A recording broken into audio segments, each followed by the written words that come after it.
एस्पिरेसी study में आपका स्वागत है।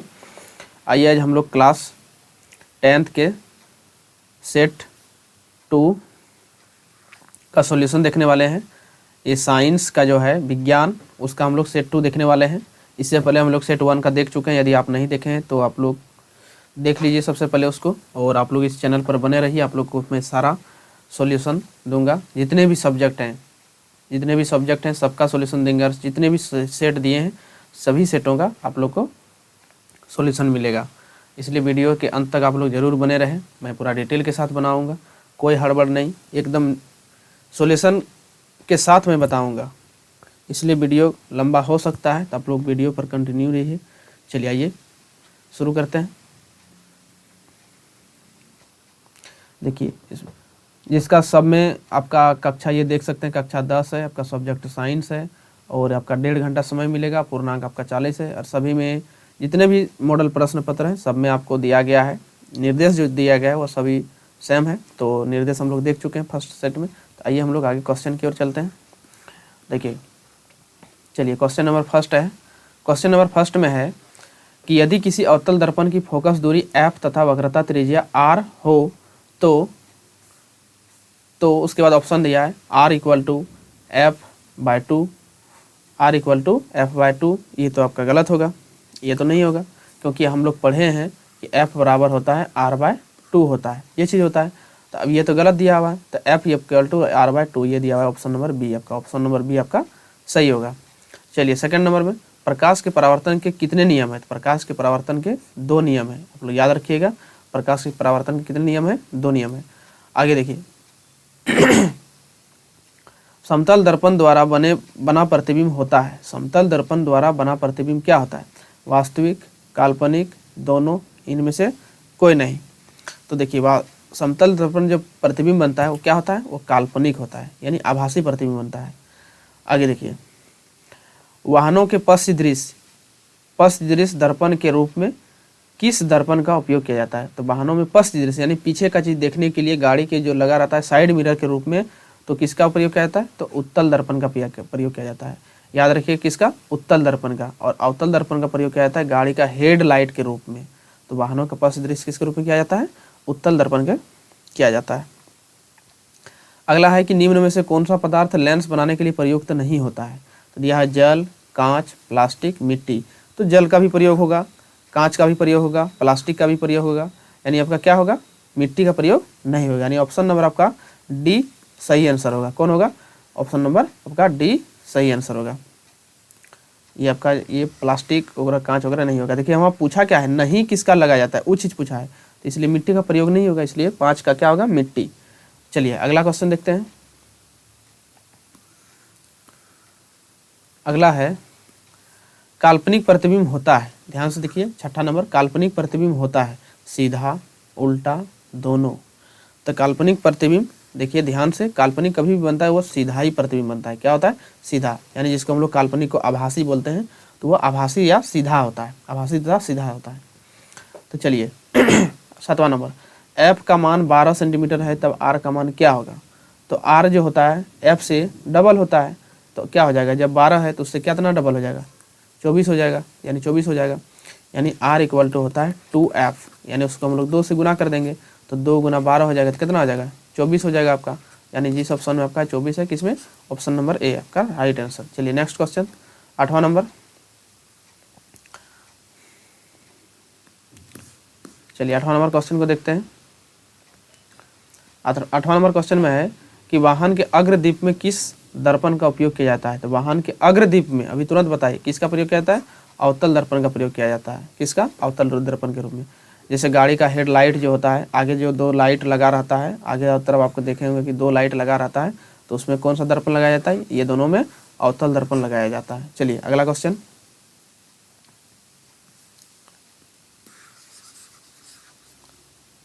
चलिए अगला 9वां नंबर, अवतल लेंस के सामने रखी वस्तु का प्रतिबिंब सदैव होता है।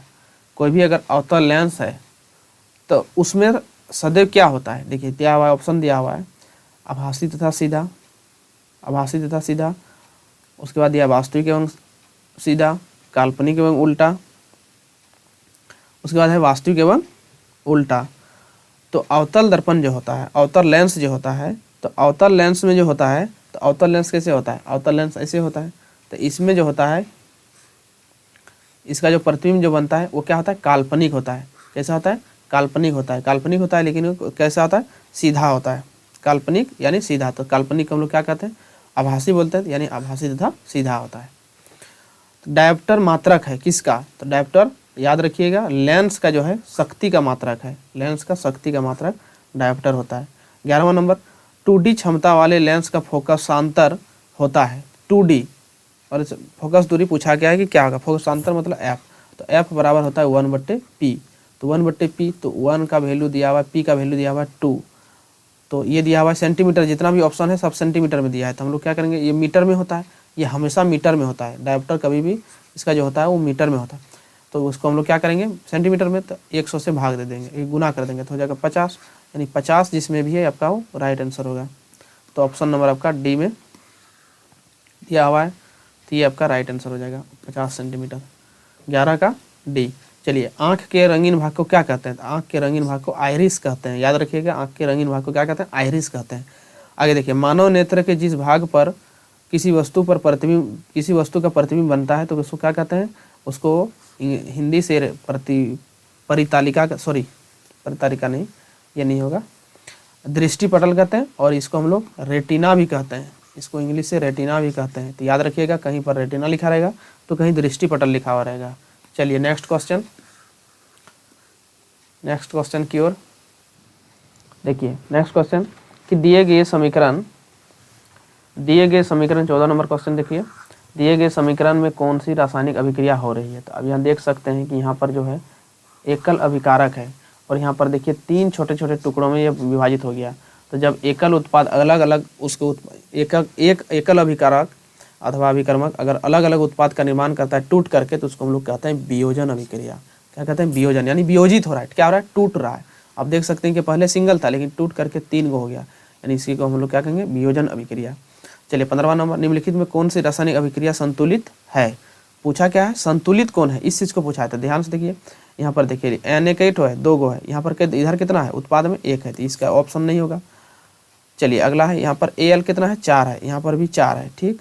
यहाँ पर ऑक्सीजन कितना है, 4 है, और यहाँ पर ऑक्सीजन कितना है, 3 दूना 6 है। अब यहाँ पर गुना हो जाएगा, ये 2 है यार, यहाँ 3 है, तो 3 दूना 6 हो जाएगा, और यहाँ ऑक्सीजन कितना है, 4। तो ऑप्शन नंबर आपका बी भी नहीं होगा, ए भी नहीं होगा। चलिए अगला देखते हैं, यहाँ पर कॉपर कितना है, 2 है, यहाँ पर कॉपर कितना है, 1 है, तो आपका ऑप्शन नंबर ये भी गलत है। चलिए अगर अगला देखते हैं, Zn यहाँ कितना है, 1 है, इधर भी 1 है, ठीक। Cu कितना है, इधर 1 है, इधर भी 1 है। S कितना 1 है, इधर भी 1 है। O कितना है, 4 है, तो इधर भी 4 है, यानी ऑप्शन नंबर का डी इज राइट आंसर। चलिए अगला क्वेश्चन, दिए गए समीकरण में किस पदार्थ का उपचयन तथा अपचयन हो रहा है। तो याद रखिए, बार बार देखिए, ये सब क्वेश्चन रिपीट बहुत हो रहा है, याद रखिएगा। उपचयन और अपचयन को हमेशा याद रखिएगा। उपचयन, तो उपचयन में क्या होता है कि उपचयन में ऑक्सीजन का वृद्धि होता है, प्लस का मतलब वृद्धि, और अपचयन तो अपचयन का मतलब होता है ऑक्सीजन का जो होता है, ऑक्सीजन का ह्रास होता है। ह्रास का मतलब कमी होता है। याद रखिए क्या होता है, ऑक्सीजन का कमी, इसमें होता है वृद्धि और इसमें होता है कमी।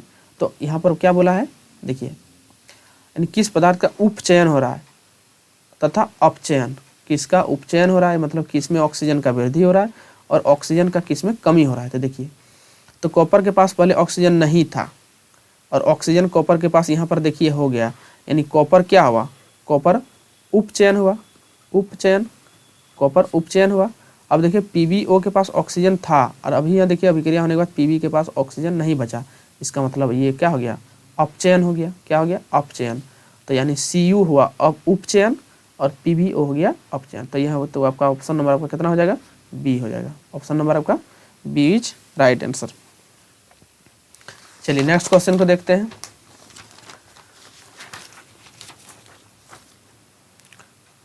नेक्स्ट क्वेश्चन देखिए, नेक्स्ट क्वेश्चन में क्या है, विकृत गंधिता कौन सी अभिक्रिया के कारण होता है। तो विकृत गंधिता जो अभिक्रिया जो होता है वह कौन सा अभिक्रिया के कारण से होता है, तो उसमें भी ऑक्सीजन से अभिक्रिया करता है और ऑक्सीजन जुड़ जाता है, जिसके तो क्या होता है, ऑक्सीजन का उसमें वृद्धि होता है, यानी ऑक्सीजन रहने के कारण से उसमें होता है। तो क्या होगा, उपचयन होगा। क्या होगा, उपचयन। आगे देखिए और वही उपचयन को रोकने के लिए हम लोग उसको नाइट्रोजन गैस से ये करते हैं। आगे देखिए, चूने से सफेदी करते समय चूना में पानी डालने पर उष्मा निकलती है, इनमें से कौन सी अभिक्रिया होती है? इनमें से कौन सी अभिक्रिया होती है?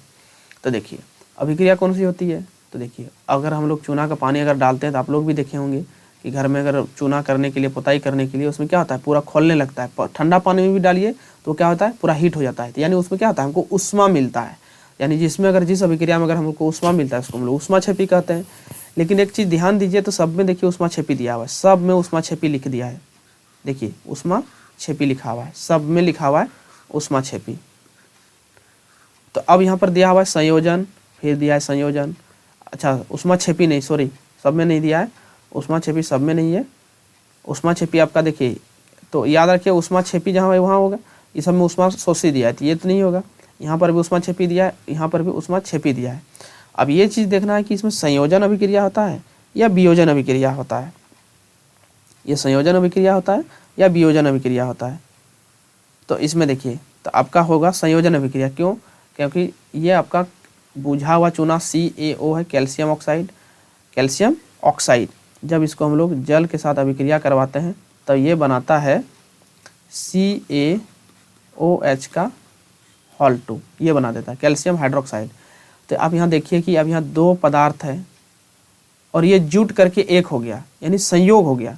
तो यानी ये उष्मा तो देता ही है, पर उष्मा देता ही है, उसके साथ साथ में क्या हो गया, ये संयोग हो गया। यानी दो अभिकर्मक मिल करके एकल उत्पाद का निर्माण किया, तो उसको हम लोग क्या कहते हैं, संयोजन अभिक्रिया। तो उष्माक्षेपी और संयोजन, तो उष्माक्षेपी और संयोजन किस में है, ऑप्शन नंबर ए में है। तो इसमें तो उष्माक्षेपी संयोजन, उष्माक्षेपी संयोजन, यानी ऑप्शन ए और सी दोनों आपका ऑप्शन सेम कर दिया है, तो ये दोनों ऑप्शन हो जाएगा आपका। उष्माक्षेपी वियोजन ये नहीं होगा, इसमें ऑप्शन दोनों में कर दिया है, सेम कर दिया है, तो आपका एक ही ऑप्शन होगा, लेकिन यहाँ दोनों में एक ही चीज़ दिया है, इसलिए दोनों सही हो जाएगा, ए और सी।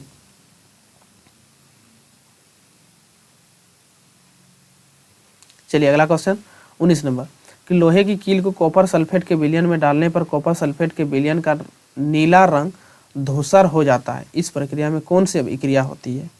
तो इस प्रक्रिया में कौन सी अभिक्रिया होती है? तो इस प्रक्रिया में विस्थापन होता है। क्या होता है? विस्थापन अभिक्रिया होता है इसमें। अगला देखिए 20 नंबर, निम्नलिखित में से कौन सा प्राकृतिक सूचक है? प्राकृतिक सूचक, तो प्राकृतिक सूचक जो है, तो ये सब जो है इसको लैब में बनाया जाता है। यह भी कृत्रिम सूचक है, यह भी कृत्रिम सूचक है। ये लिटमस जो है ये प्राकृतिक सूचक है, जो प्रकृति पेड़ पौधा के द्वारा बनाया जाता है। प्राकृतिक सूचक किसको कहते हैं? जो जिसके हमको लोग पेड़ पौधा के द्वारा प्राप्त करते हैं उसको लोग प्राकृतिक सूचक कहते हैं। तो लिटमस जो है वह लिचेन नामक एक पौधा से बनाया जाता है। तो और ये सब जो है आपका प्रैक्टिकल जो है ये लैब में बनाया जाता है केमिकल के द्वारा, तो ये आपका नहीं होगा। तो अपने ऑप्शन नंबर आपका सी होगा 20 नंबर का। चलिए अगला क्वेश्चन,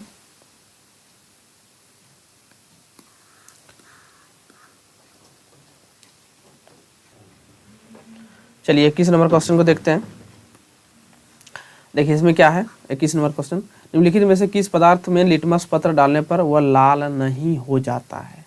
तो आप लोग को पता है कि अगर अम्ल है तो अम्ल में अगर लिटमस पत्र को, नीला लिटमस पत्र को अगर करते हैं अगर अम्ल में, तो नीला है, अगर वह नीला है तो वह लाल हो जाता है। जब वो अम्ल रहेगा तब, तो इसमें से जो अम्ल है तो वो तो नीला कर ही देगा। तो इसमें आपको ये चीज़ देखना है कि इसमें अम्ल कौन नहीं है। तो अम्ल अगर नहीं है तो वो नीला को लाल नहीं कर पाएगा। आपको यही चीज़ पूछा है कि कौन लाल नहीं कर पाएगा, यानी लाल नहीं हो जाएगा।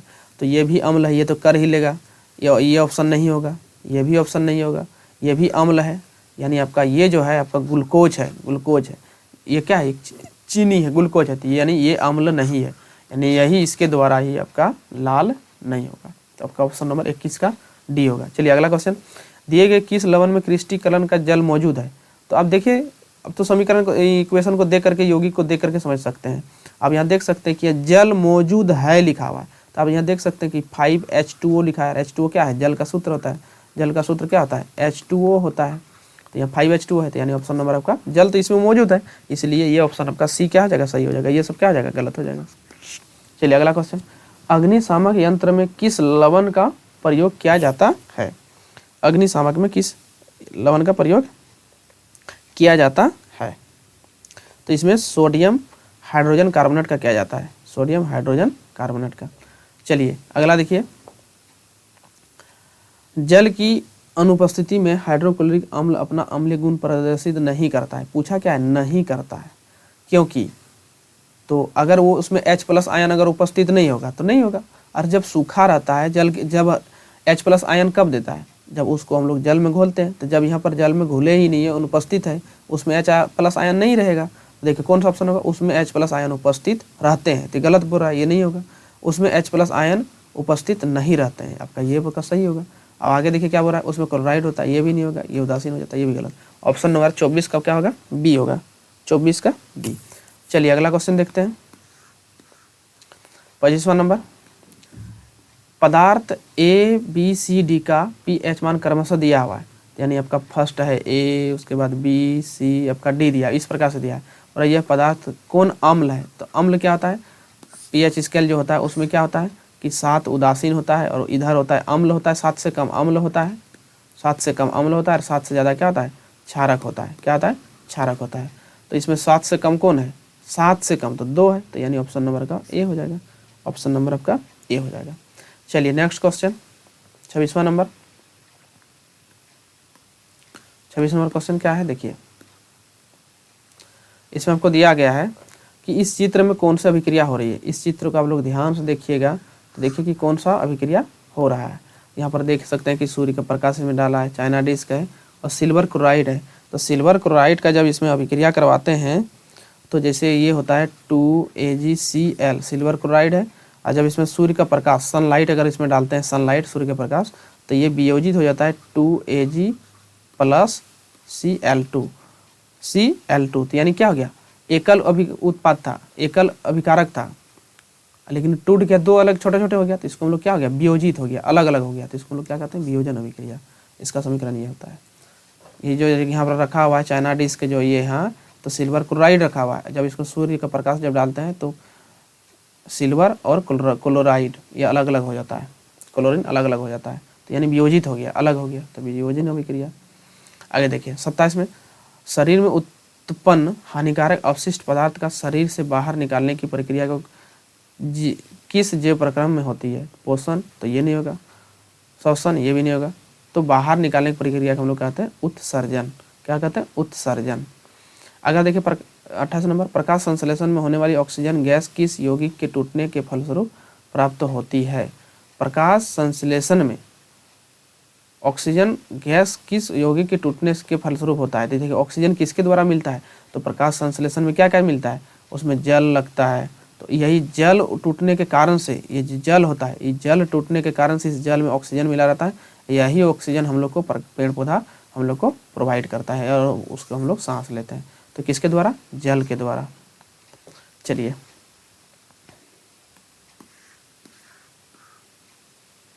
अगला, अमीबा में किस प्रकार का पोषण होता है। तो अमीबा क्या है, अमीबा दूसरे पर आश्रित रहते हैं। देखिए तो स्वपोषी नहीं है, ये तो नहीं होगा। ये लिखा है मृत जीवी, तो मृत जीवी भी नहीं है।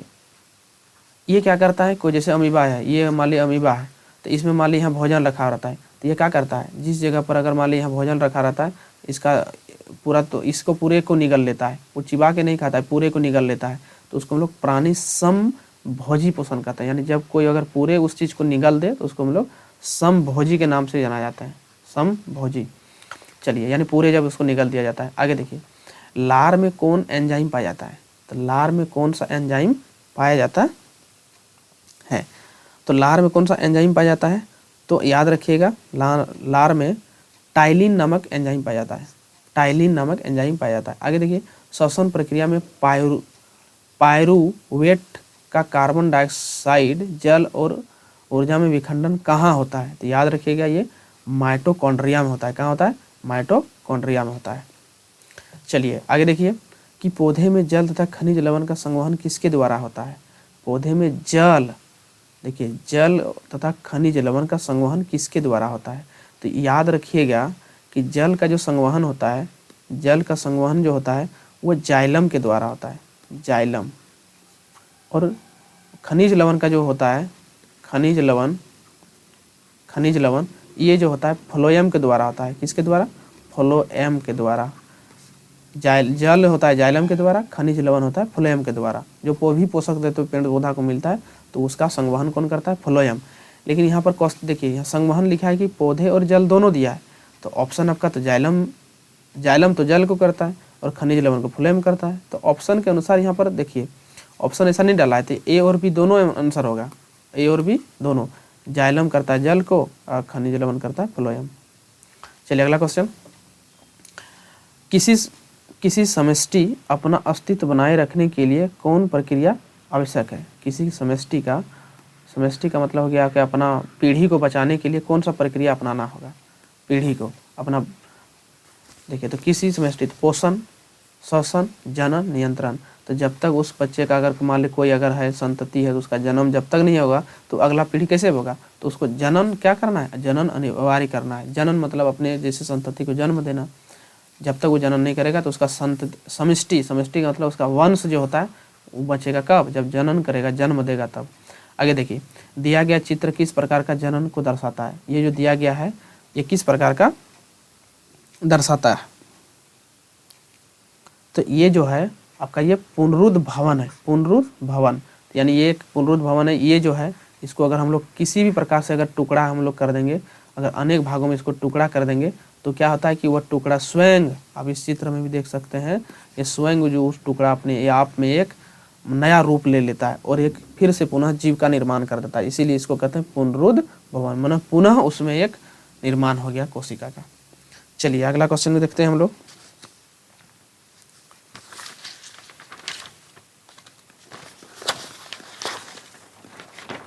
देखिए अगला क्वेश्चन है 35वां नंबर, परागकण परागकण एक पुष्प से दूसरे पुष्प पर हस्तांतरित होना क्या कहलाता है?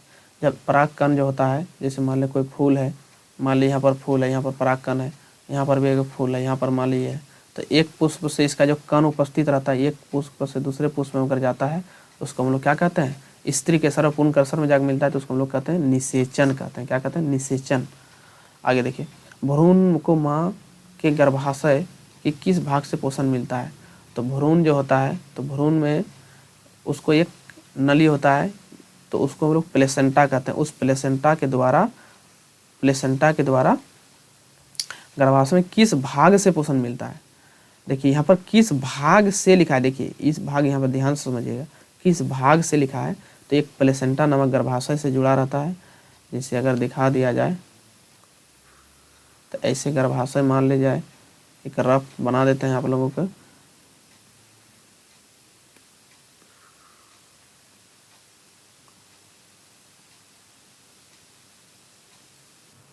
तो आप लोग देख सकते हैं कि ये है प्लेसेंटा। आपको लोग को और थोड़ा सा जूम करके दिखा देते हैं।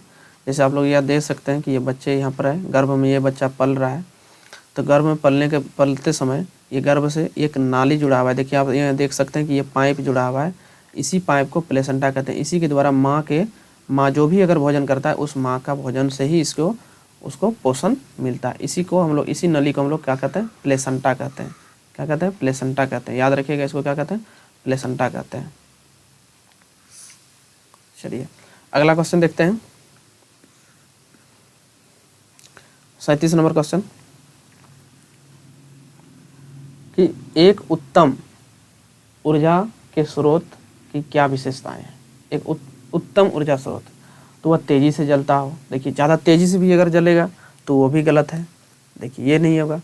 उसमें स्वयं आग लग जाए, ये तो और खतरनाक है। प्रति एकांक द्रव्यमान अधिक कार्य करे, हम कम से कम अगर मात्रा का यूज करेंगे उसमें ज़्यादा कार्य करे, वही मेरे लिए उत्तम ऊर्जा है। वो महंगा हो, ये भी नहीं होगा। तो यानी कौन होगा? 37 का सी होगा। पवन ऊर्जा का उपयोग करने के लिए पवन चाल की कम से कम कितनी होनी चाहिए? तो याद रखिएगा उसको 15 किलोमीटर प्रति घंटा उसका स्पीड होना चाहिए। वो जो पंखुड़ी जो होता है, ये डायना जो होता है, इसका 15 किलोमीटर प्रति घंटा का स्पीड होना चाहिए पवन चक्की का, तभी जाकर के वो उससे बिजली उत्पन्न हो सकता है। तो कितना होना चाहिए? 15 किलोमीटर प्रति घंटा। आगे देखिए 39 नंबर, निम्नलिखित में कौन समाप्य ऊर्जा है? समाप्य मतलब समाप्त होने वाला। तो कौन है? सौर ऊर्जा, ये तो समाप्त नहीं होगा। कोयला, यही समाप्त होगा। ज्वारीय ऊर्जा, ज्वारीय ऊर्जा, ये सब समाप्त होने वाला नहीं है। तो ये कौन है समाप्त होने वाला? कोयला आपका समाप्त होने वाला, यानी ऑप्शन नंबर आपका बी सही होगा। आगे देखिए, पराग कोष में होते हैं। पराग कोष में कौन होते हैं? तो पराग कोष में पराग कण होते हैं, पराग कण होते हैं। चलिए नेक्स्ट आपका ये 40 नंबर क्वेश्चन आपका पूरा क्लियर हो गया। ये था आपका शॉर्ट 2 तो आप लोग को सेट 3 मिलेगा, सेट 4 मिलेगा, सभी सब्जेक्ट का मिलेगा। इसलिए आप लोग वीडियो के अंत तक जरूर बने रहिए और इस चैनल पर भी बने रहिए, चैनल पर भी आप लोग बने रहिए और अपने दोस्तों के साथ भी शेयर कर दीजिए इस वीडियो को। और अगर आप लोगों को कहीं पर कोई डाउट हो तो आप लोग कमेंट करके भी पूछ सकते हैं। और आप लोगों को अगर इस वीडियो अच्छा लगे तो आप लोग एक प्यारा सा कमेंट कर दीजिएगा। तो कमेंट करने से हमको भी एक सहानुभूति मिलता है और अच्छी तरह से बताने में एक उसमें सहायता प्रदान करता है, एनर्जी मिलता है। चलिए मिलते हैं नेक्स्ट वीडियो में, तब तक के लिए जय हिंद।